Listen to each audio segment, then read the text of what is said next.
వీడు గెట్టనే జగన్ను తప్పించి ఇక జగన్ను తిట్టడానికే పేపర్ పెట్టుకున్నట్టు చెప్తారు ఈ రాధాకృష్ణ గారు. కేవలం జగన్ తిట్టడానికే ఇక పెట్టుకున్నాడు ఈ పేపర్. ఇప్పుడు జగన్ని తిట్టుకుంటా క్రైస్తవంలో చేరిన దళితులను కౌంటర్ చేస్తూ ఇప్పుడు రాసుకురావాలి. ఇది కొత్త పాలకు కాదు, ఇది చెత్త పాలకు. దీంట్లో కొత్త పాలకు ఏమున్నది? రాధాకృష్ణ గారు గదేగా బ్రాహ్మణ్ అనిల్ ఉన్నాడు, ఆయన గురించి రాయగలవా? కాపు అనిల్ ఉన్నాడు, ఆయన గురించి రాయగలవా? అనేక మంది బ్రాహ్మణులు క్రైస్తవం తీసుకున్నారు, వాళ్ళ గురించి రాయగలవా?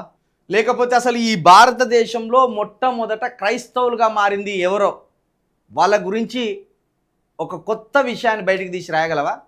భారతదేశంలో క్రైస్తవం ద్వారా మొట్టమొదట ఆ మతంలోకి వెళ్ళింది బ్రాహ్మణులు. క్రైస్తవులు ఇచ్చిన సంపదను, ఆ ఫలాలను అందుకొని తిని బాగుపడ్డది మొట్టమొదట బ్రాహ్మణులే. ఈ దేశంలో ఏ మతం వచ్చినా అందులోకి వెళ్ళేది మొట్టమొదట బ్రాహ్మణులే. ఓ మతం ద్వారా బాగుపడుతున్నామంటే వెళ్ళేది వాళ్ళే. మతం చిక్కుల్లో జగన్.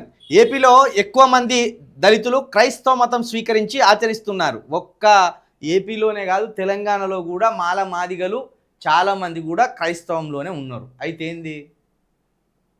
ఏంది నీకు వచ్చిన బాధ ఏంది?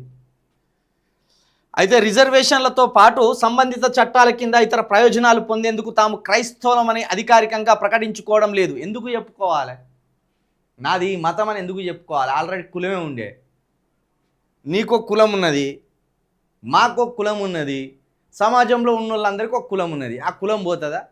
సరే, దళితులు క్రైస్తవంలోకి పోగానే నీలాగా కమ్మలవుతారా వాళ్ళు? మాదిగాని ఎగిరిపోయి, మాలాని ఎగిరిపోయి, మన్యపాని ఎగిరిపోయి క్రైస్తవంలోకి మారంగానే వాళ్ళు ఏమైనా కమ్మలు అవుతారా, వెలుమలు అవుతారా, లేకపోతే రెడ్డిలు అవుతారా, బ్రాహ్మణులు అవుతారా? కారు కదా, మాదిగ కులంలోనే ఉంటారు. అసొంటప్పుడు వాళ్ళ కేటగిరీ ఎందుకు మార్చాలి? ఆయన దీన్ని చట్టం చేసింలా? చట్టం కాదు, అది ఆర్డినెన్స్, రాష్ట్రపతి ఆర్డినెన్స్ ద్వారా వచ్చింది. అది ఆ ఆర్డినెన్స్ని కొట్టేస్తే సరిపోతుంది. అది కాంగ్రెస్ తెచ్చిందే. క్రైస్తవులమని అధికారికంగా ప్రకటించుకోవడం లేదు. శాసన మండలి చైర్మన్ మోషన్ రాజు తాను హిందువునే అని నిండు సభ సాక్షిగా ప్రకటించుకోవడమే ఇందుకు నిదర్శనం.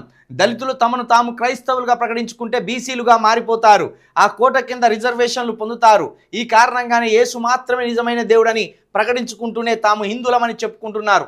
అసలు అందరు హిందువులేనే. భారతదేశంలో పుట్టిన వాళ్ళంతా హిందువులే. ఈ భారతదేశంలో పుట్టిన వాళ్ళు అందరు హిందువులు అయినప్పుడు అందరూ గుడికి పోతారు, కానీ కొందరిని గుడికి రానియరు. ఇక్కడ ఎవరిని రానియరు? మాలమాదిగలను గుడికి రానియరు. మరి అప్పుడు వాళ్ళు ఎక్కడికి పోవాలి? వాళ్ళకో దేవుడు అవసరం పడతాడుగా, వాళ్ళకో విశ్వాసం అవసరం పడుతుంది కదా. నువ్వు రానియకపోతే వాడు పోయి చర్చిలో కూర్చున్నాడు. బాధ ఏంది? ఇండియాలో పుట్టిన వాళ్ళు అందరు హిందువులే. వర్ణ సిస్టమ్ ప్రకారం దళితులు హిందువులు కాదు.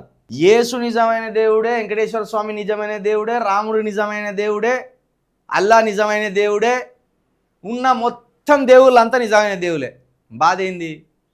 ఇప్పుడు దేవుళ్ళ మీద పంచాయతీ పెడతావాను? ఏంది బాధ ఏంది అసలు? క్రైస్తవులు యేసునే దేవుడు అంటారు, ముస్లింలు అల్లానే దేవుడు అంటారు, మన హిందువులు వెంకటేశ్వర స్వామి దేవుడు అంటారు, శివుడు దేవుడు అంటారు. హిందువులు కొంత బహు దేవతా ఆరాధన కలిగిన వాళ్ళు. అంటే ఓ విధంగా వాళ్ళ చాలామంది దేవుళ్ళని ఇష్టపడతారు. వాళ్ళు ఆఖరికి సాయిబాబాను కూడా ఇష్టపడతారు, యేసు ప్రభును కూడా ఇష్టపడతారు. వాళ్ళు చాలా విశాలమైన హృదయం ఉన్న వాళ్ళు హిందువులు.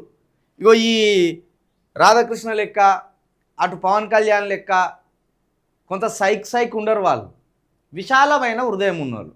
ఆ విశాలమైన హృదయం ఉన్న వాళ్ళని ఈ బీజేపీ నాశనం చేసింది. గతంలో హిందువులు అంటే చాలా విశాలమైన హృదయం ఉన్నోళ్ళు, వాళ్ళు పట్టింపులు ఉండే వాళ్ళని ఆగం చేసి పరేసింది ఇప్పుడు రాజకీయాల కోసం. దీన్ని ఒక వార్తగా ఆదివారం చెత్తపలుకు అని దాంతో విశ్లేషణ చేసుకొచ్చి ఇదో పెద్ద వార్త, దీని వల్ల కింద మీద అవుతానని అనుకుంటున్నాను. ఎందుకే పనికి మాలినాయన్ని